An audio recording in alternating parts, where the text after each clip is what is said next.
Hello everyone, welcome to my channel engrave your mind.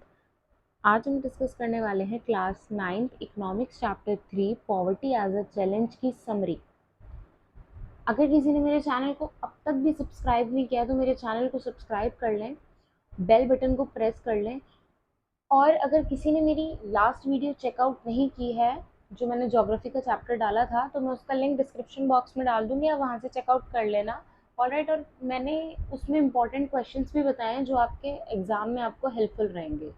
सो आप उस वाली वीडियो को बिल्कुल स्किप ना करें अगर आप एग्ज़ाम देने जा रहे हैं तो। Alright. So without any further delay let's get start the video. So the first topic is poverty. Poverty पर ही हमारा पूरा चैप्टर बेस्ड है। ठीक है, कि पॉवर्टी चैलेंज कैसे है, गरीबी जो है एक ह्यूमन बीइंग के लिए चैलेंज कैसे है। तो poverty is about not having enough money to meet basic needs including food, clothing and shelter. कि पॉवर्टी का मतलब ये है कि जब एक ह्यूमन बीइंग के पास इतना पैसा नहीं है कि वो अपनी बेसिक नीड्स की भी फुलफिलमेंट कर पाए। बेसिक नीड्स कौन कौन सी हो गई, जैसे कि हमारी फूड, क्लोथिंग एंड शेल्टर, जिसको हम कहते हैं रोटी, कपड़ा, मकान। ठीक है, तो ये जो है हमारी बहुत ही असेंशियल थिंग्स हैं जिसकी हमें बहुत ज़रूरत है। All right. तो जब पॉवर्टी में हम इन तीन चीज़ों का भी नहीं फुलफिलमेंट कर पा रहे हैं। नेक्स्ट आ जाता है poverty is a condition. Poverty एक ऐसी कंडीशन है जिसमें एक पर्सन लैक करता है फाइनेंशियल रिसोर्सेज को। फाइनेंशियल जो रिसोर्सेज होते हैं उससे उसमें लैकिंग होती है। And essential things to enjoy minimum standard of life. और ऐसी जो ज़रूरतमंद चीज़ें हैं उनका भी वो यूज़ नहीं कर पा रहा है, और अपना जो स्टैंडर्ड ऑफ लाइफ है उसको भी नहीं इंजॉय कर पा रहा है। ठीक है। नेक्स्ट है पुअर पीपल। पुअर पीपल अब कौन कौन हो सकते हैं ये भी पढ़ लेते हैं। Poor people can be landless labour. Poor people कौन हो सकते हैं, जिन लेबरर्स के पास अपना लैंड नहीं है। ठीक है, जिनके पास अपना लैंड नहीं है तो वो भी कौन हो सकते हैं, पुअर पीपल की कैटेगरी के अंदर आते हैं। लैंडलेस लेबर कहाँ पे, विलेजेस में। जैसे झुग्गी की हम बात करें, स्लम जिसे हम कहते हैं, and slum dwellers in city and towns. अब ये तो रही गांव की बात, कि गांव में जो लैंडलेस लेबर्स हैं उन्हें हम पुअर कहते हैं। अगर हम अर्बन सेक्टर में देखें या सिटीज़ में देखें तो जो स्लम एरिया है उसमें हम लोगों को क्या मानते हैं, जो लोग पॉवर्टी लाइन के अंदर आते हैं। ठीक है, पॉवर्टी की कैटेगरी के अंदर आते हैं, जिनकी डेली वेजेस जो है, जो डेली वेजेस वर्कर है।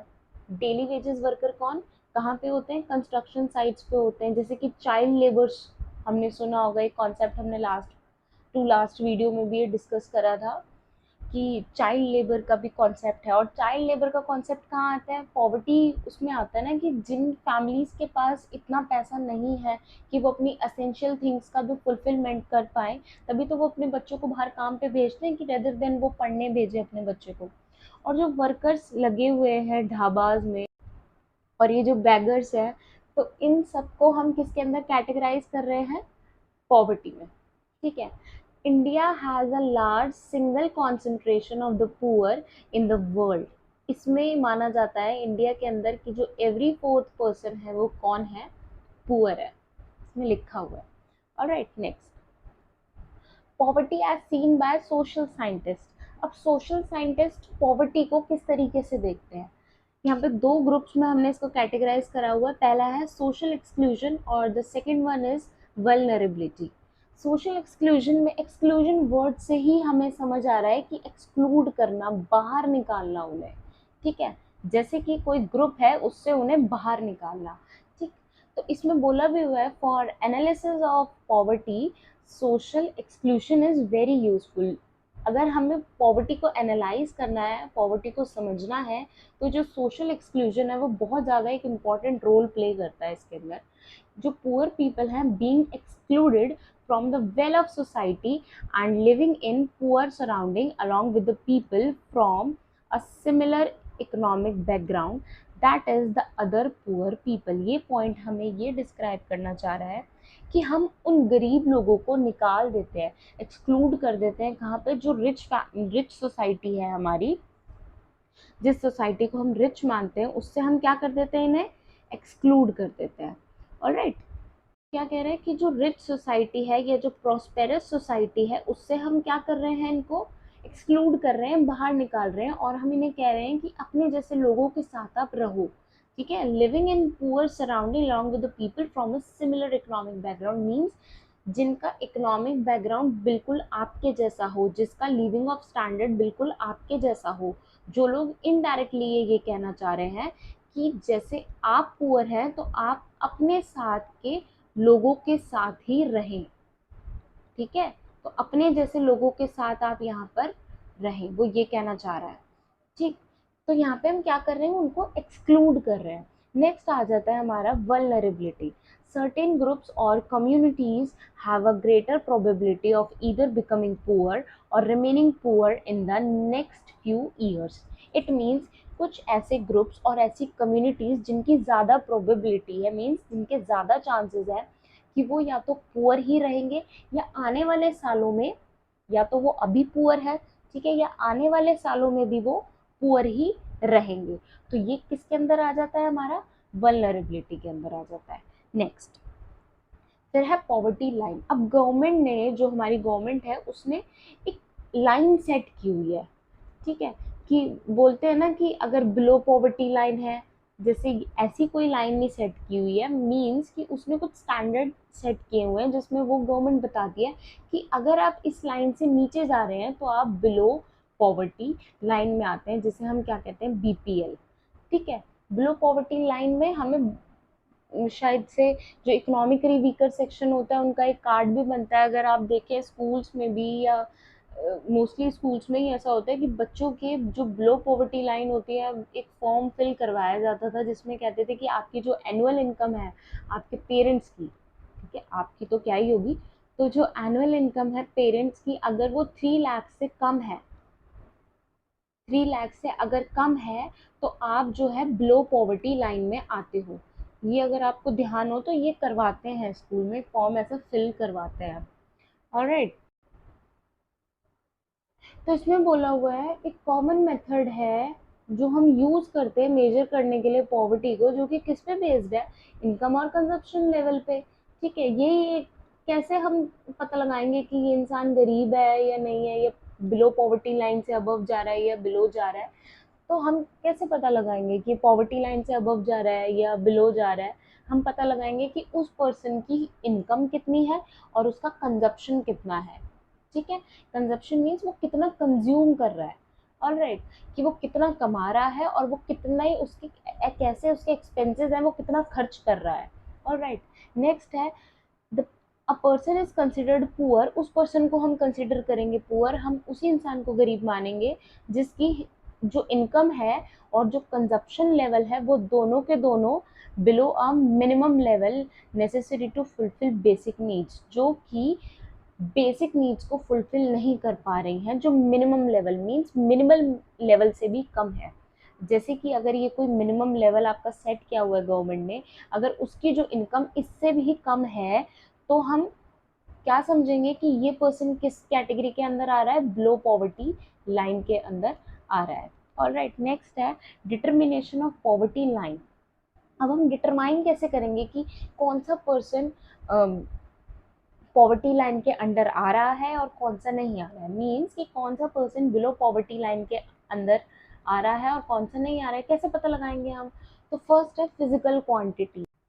In India, a minimum level of food requirement, clothing, footwear, fuel, light, educational and medical requirement are determined for subsistence. इसका मतलब ये है कि जो हमारी फूड रिक्वायरमेंट है, खाना, कपड़ा, ये सारी चीज़ें, जो हमारी एजुकेशनल रिक्वायरमेंट है, मेडिकल रिक्वायरमेंट है, ये हमारे लिए बहुत ज़्यादा सब्सिस्टेंस, हमारे गुजारे के लिए ये बहुत ज़्यादा ज़रूरी है। अगर इनके प्राइजेस फ्लक्चुएट होते हैं, इंक्रीज होते हैं, तो इससे किसको असर पड़ेगा, सीधा सीधा पुअर पीपल को असर पड़ेगा। ऑलराइट, नेक्स्ट फिर आया हुआ है कैलोरी रिक्वायरमेंट। अब कैलोरी रिक्वायरमेंट पे भी बात आई हुई है, कंजप्शन पे आ जाती है। इनकम की हमने वहाँ बात कर ली लास्ट स्लाइड में, अब हम बात करें कंजप्शन पे, ठीक है। अब poverty line is based on the desired calorie requirement. जो पॉवर्टी लाइन है वो किस पे बेस्ड है, जो हमारी डिजायर्ड कैलोरी रिक्वायरमेंट है, कि हमारी कैलोरी की रिक्वायरमेंट कितनी है। जैसे कि फूड में हमें, आपने एक बैलेंस डाइट वर्ड सुना, हमने साइंस में भी पढ़ा था कि हमें बैलेंस डाइट लेनी चाहिए। बैलेंस डाइट मीन्स जिसमें हमें सारे vitamin, proteins, minerals, carbs, fats, sugar, ये सब मिले, ठीक है, डाइटरी फाइबर, ये सब, ठीक।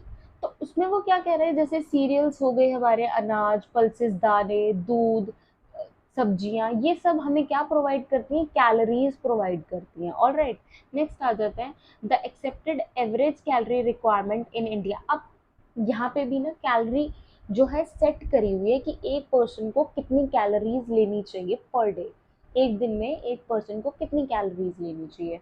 तो अगर हम रूरल सेक्टर की बात करें, गांव की एरिया की बात करें, तो यहाँ पे जो कैलोरी सेट करी गई है, तो वो सेट करी हुई है 2400 कैलोरीज पर पर्सन की। एक पर्सन जो है, ठीक है, वो कितनी कैलोरी लेगा, 2400 कैलोरीज लेगा। वो कहाँ पे लेगा, ये कहाँ पे सेट है, रूरल एरियाज में, ठीक है। अब अगर हम अर्बन एरिया की बात करें, तो अर्बन एरिया में बोला हुआ है कि वो 2100 कैलोरीज लेगा। कहाँ पे, अर्बन एरिया में। एक मुझे एक चीज़ समझ नहीं आई कि यहाँ पे इन्होंने कैलोरीज क्यों डिफर कर रखी है पर पर्सन, मतलब रूरल में इन्होंने ज़्यादा कैलोरीज कर रखी है और अर्बन में ज़्यादा। ये क्वेश्चन आपसे पूछ सकते हैं 1 मार्क के अंदर।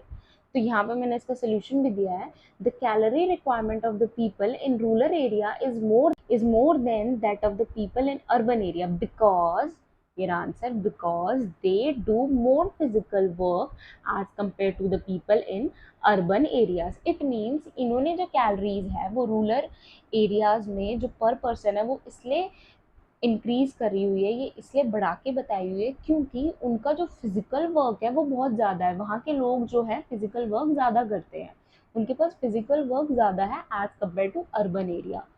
अर्बन एरिया में पर्सन के पास इतना फिजिकल वर्क नहीं है जितना आप गांव की साइड आप देखें, गांव में लोगों के पास ज़्यादा फिजिकल वर्क है, वो बहुत मेहनत करते हैं। ऑलराइट, नेक्स्ट, दो calorie requirement is lower in urban areas as compared to rural areas. तो यही बताया हुआ कि जो कैलोरी रिक्वायरमेंट है वो कम है रूरल एरिया से अर्बन एरियाज के अंदर। पॉवर्टी लाइन को हम अपडेट करते रहते हैं पीरियोडिकली, टाइम टू टाइम हम इसको अपडेट भी करते रहते हैं। नॉर्मली अगर देखा जाए तो एवरी 5 ईयर्स में हम पॉवर्टी लाइन को अपडेट करते रहते हैं। और कौन इसको अपडेट करता है, कैसे, मतलब क्या कंडक्ट करके, पहले हम कंडक्ट करते हैं सैंपल सर्वेज, जो कैरिड आउट कौन करता है, नेशनल सैंपल सर्वे ऑर्गेनाइजेशन। पहले सर्वे होता है, फिर उसके बाद हम उसको पीरियोडिकली अपडेट करते रहते हैं। नेक्स्ट है पॉवर्टी एस्टिमेशन। एस्टिमेट कैसे करें, पहचानें कैसे कि पॉवर्टी कब बढ़ रही है कब घट रही है। हमें कैसे पता चलेगा कि हम पॉवर्टी पे काम कर रहे हैं, तो हमें पहले पता लगाना पड़ेगा ना कि पहले पॉवर्टी कितनी थी, फिर हम उसके लिए कुछ स्टेप्स कुछ लेंगे, गवर्नमेंट कुछ स्टेप्स लेगी, उसके बाद हमें फिर कुछ ऐसा पॉलिसीज लेनी पड़ेगी जिससे हमें पता चले कि कितना असर आया, नहीं आया, कितना फ़र्क आया, ठीक है। तो पॉवर्टी एस्टिमेशन की बात अगर हम यहाँ पे करें, there is a substantial decline in poverty rates in India from 55%। India में पहले कितनी थी पॉवर्टी, 55% थी। कब, 1973 में। 1973 में 55% पॉवर्टी रेट्स थे। फिर वो घटते घटते कितनी आ गई, 36% पे आ गई। कब, 1993 में। अब जो प्रोपोर्शन है पीपल का बिलो पॉवर्टी लाइन में, वो कितना है, पहले बिलो पॉवर्टी लाइन में कितना था, 55% था, उसके बाद घट के हुआ 36% 1993 में, उसके बाद रह गया 26% 2000 में। ऑलराइट, आगे के पोर्शन को हम नेक्स्ट वीडियो में कवर करेंगे क्योंकि ये वीडियो बहुत लेंदी हो जाएगी अदरवाइज। किसी ने मेरे चैनल को अब तक सब्सक्राइब नहीं किया है तो मेरे चैनल को सब्सक्राइब कर ले, बेल बटन को प्रेस कर ले, ताकि आपको एंड में ऐसे मोर इम्पॉर्टेंट क्वेश्चंस मिल सके, क्योंकि मैं चैप्टर वाइज इम्पॉर्टेंट क्वेश्चंस भी डाल रही हूँ और वो आपको डेफिनेटली आपके एग्जाम में देखने को मिलेंगे।